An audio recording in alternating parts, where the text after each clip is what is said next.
અજંતાની ગુફાઓ. અજંતાની ગુફાઓ મહારાષ્ટ્ર રાજ્યના ઔરંગાબાદ જિલ્લાના અજંતા ગામ પાસે આવેલી છે. સહ્યાદ્રી પર્વતમાળાને કોરીને ગોળાની નાળ આકારે અહીં કોઈ 29 ગુફાઓ છે. યાદ રાખજો, અજંતામાં ટોટલ 29 ગુફાઓ છે. વાસ્તુકલાની દ્રષ્ટિએ અજંતાની ગુફાઓ મહત્વની છે. વાસ્તુકલાની દ્રષ્ટિએ આ ગુફાઓ ખૂબ મહત્વની છે, કારણ કે આ ગુફાઓમાં તમને વાસ્તુકલાથી રચાયેલ તમને ગુફાઓ જોવા મળે છે. અહીંની ગુફાઓ બે ભાગમાં વહેંચી શકાય છે.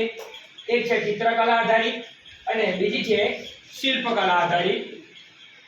વિવિધ ચિત્રો આધારિત ગુફાઓ પૈકી 1, 2, 10, 16 અને 17 નંબરની ગુફાઓ વિવિધ ચિત્રો અજોડ અને ઉચ્ચ કક્ષાના છે. એટલે કે 1, 2, 10, 16 અને 17 આટલી ગુફાઓમાં જે ભીત ચિત્રો દોરવામાં આવ્યા છે તે ખૂબ જ ઉચ્ચ કક્ષાના ચિત્રો છે.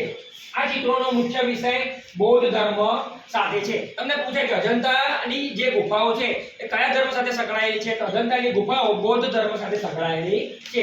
અજંતાની ગુફાઓને બે પ્રકાર પાડી શકાય. એક છે ચૈત્ય અને એક છે વિહાર.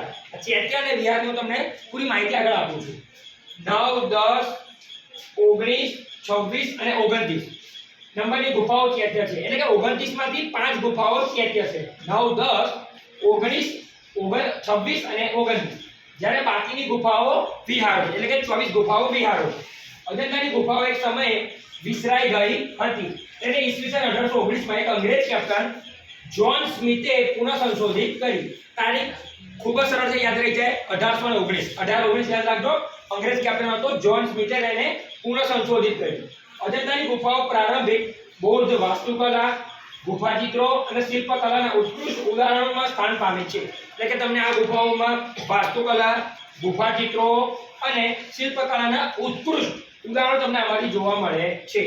માનવીય હસ્તક્ષેપ અને સમયની અસરથી ક્ષીણ થતા ઘણા ચિત્રોને નુકસાન થયું છે. આપણને ખબર છે કે માનવી જ્યારે પણ આવી કોઈ પણ જૂની જગ્યાએ જાય છે ત્યારે એનામાં એક વૃત્તિ રહેલી હોય છે કે જ્યાં ત્યાં પોતાનું નામ ને બધું ચિત્રામણ કરે છે.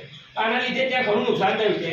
અજંતાની ગુફાઓ તેની અનોખી કલા સમૃદ્ધિના કારણે માત્ર ભારતમાં જ નહીં પરંતુ આખા વિશ્વમાં પ્રસિદ્ધ છે. અજંતાની ગુફાઓ ખાલી ભારતમાં જ નહીં પરંતુ આખા વિશ્વમાં પ્રસિદ્ધ છે અને લોકો વિશ્વના પ્રવાસીઓ ભારતમાં આવે છે તો આ ગુફાઓની મુલાકાત લે છે. ચિત્રકલા, શિલ્પકલા અને સ્થાપત્ય કલાના અપૂર્વ સુમેળરૂપ આ ગુફાઓમાં થયેલા કલા સર્જનને ભારતીય કલાએ વિશ્વમાં ગૌરવ અપાવ્યો છે. હવે ચૈત્ય અને વિહાર એટલે સમજી લઈએ કે ચૈત્ય એટલે કે બૌદ્ધ સાધુઓ પ્રાર્થના અને ઉપાસના માટેનું સ્થળ. ચૈત્ય એટલે કે જે જગ્યાએ બૌદ્ધ સાધુઓ પોતાની પ્રાર્થના કરતા હતા એ જગ્યાને કહેવાય ચૈત્ય. અને ચૈત્યની ટોટલ 5 ગુફાઓ હતી. હવે ચૈત્ય ગુફાઓમાં અંદરના છેડે સ્તૂપ બાંધેલો હોય છે. તો આપણે ખબર છે કે સ્તૂપ એટલે કે જ્યાં બૌદ્ધ ધર્મના લોકો પોતાની પ્રાર્થના કરતા હતા એ જગ્યાએ. હવે વિહાર એટલે બૌદ્ધ મઠ, જ્યાં બૌદ્ધ ભિક્ષુઓ નિવાસ કરતા અને અધ્યયન કરતા હતા. અને વિહાર એટલે કે જ્યાં બૌદ્ધ સાધુઓ રહેતા હતા અને પોતાનો અભ્યાસ કરતા હતા. Okay, thank you.